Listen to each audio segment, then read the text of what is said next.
Folks, a little bit earlier I spoke about how there are two kinds of fear. There's the fear that paralyzes us and makes us freeze and have limited options.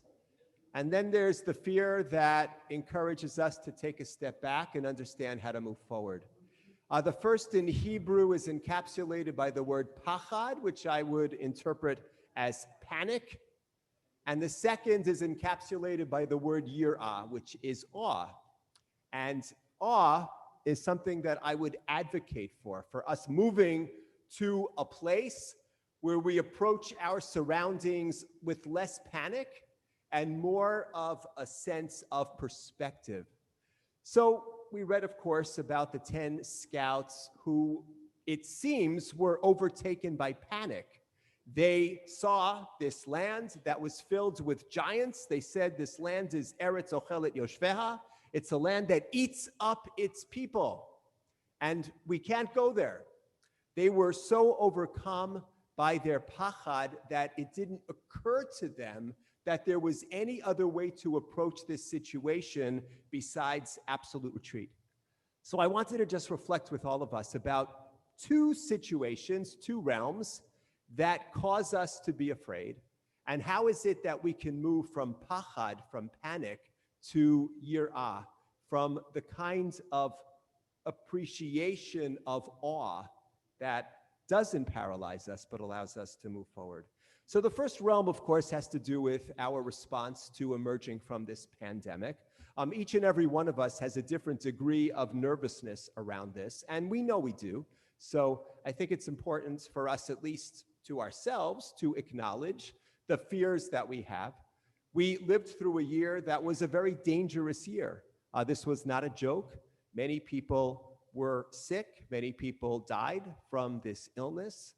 And so our fears, to a large extent, are justified. But now we're moving forward. And the question is, are we able to take a step back? Are we able to take a step back to understand the nuances? Are we able to take a step back to understand the scientific realities? Are we able to take a step back to understand what the risks are and the extent to which those risks are manageable? We know that when we approach these situations, we don't naturally begin with the most rational part of ourselves.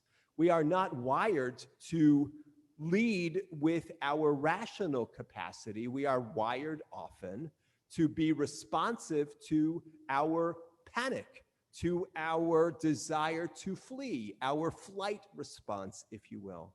And I think we have to be patient with each other. Certainly in our congregation, we have tried to be mindful of all of the guidelines and all of the protocols, and now, being continually mindful, we are encouraging people, to the extent that they're comfortable, to resume their participation in the life of our congregation. So that's the first realm, where we are anxious, where we are fearful.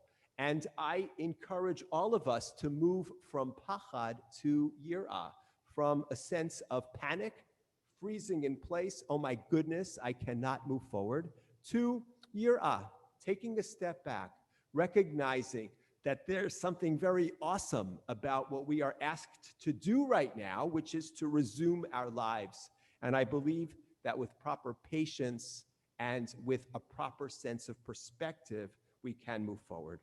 The second realm that ignites our fears is the reality of anti-Semitism, the reality of anti-Israel sentiment that is being expressed. It is expressed across the political spectrum. We are worried that we might be identified publicly as Jews. And what if we are identified publicly and somebody comes after us and they say something harmful or they do something harmful? And we know that we might be associated with socialists or with capitalists or with left-wingers or right-wingers, or we might be associated with Israel. The thing about anti-Semitism is that it comes from all sides because it's not rational. Jews are vilified for being the arch-capitalists, and we are vilified for being the arch-socialist communists. Israel is vilified for being a socialist entity. Israel is vilified for being an imperialist, capitalist colonizer. Again, it's not rational. It comes from all sides. And people who have spoken to me are particularly fearful about their children, particularly fearful about their children who are young adults. Do they understand what's going on? Are they mindful enough of the dangers of anti-Semitism? Can they identify when criticism of Israel is anti-Semitic rather than being the type of criticism that might be intended from a positive place? People are worried that their children, not just in college, but out where they socialize and work, that they might not have the tools necessary to navigate what is often a very difficult landscape. And so to that, I want to say that we have to move from pachad to yirah. And I say that with love to each and every one of us. If we are panicked, if we don't have faith that a whole generation with guidance will be able to find their way, then we're going to misfire. We will demonstrate that we don't trust them. There are no simple solutions. People would love to hand every college student 4 things to say. Just look at this index card. If you say these 4 things, the bad guys will go away. It's not so simple. The situations aren't so simple. When I have conversation with high school students, college students, and with older yet still young adults, what I try to do is to establish a relationship, to listen to their views, and to provide context and backgrounds which cannot fit on an index card. It cannot be simplified. We need to be conversing with, relating to a whole generation in a way that's respectful, that listens in addition to speaking, and that understands that these issues need to be presented with the fullness that they deserve. An entire history of our people, an entire history of other peoples, a history of Israel and her Arab neighbors, and those who have lived in Israel, who are Arabs, who have legitimate rights and narratives as well. And how do you understand all of that in a way that's not simplistic, that doesn't, again, fit on a small piece of paper? But that's what we have to be prepared to do. If we are panicked, we can't do it. We have to take a step back and recognize and have faith that, number one, we can trust our children.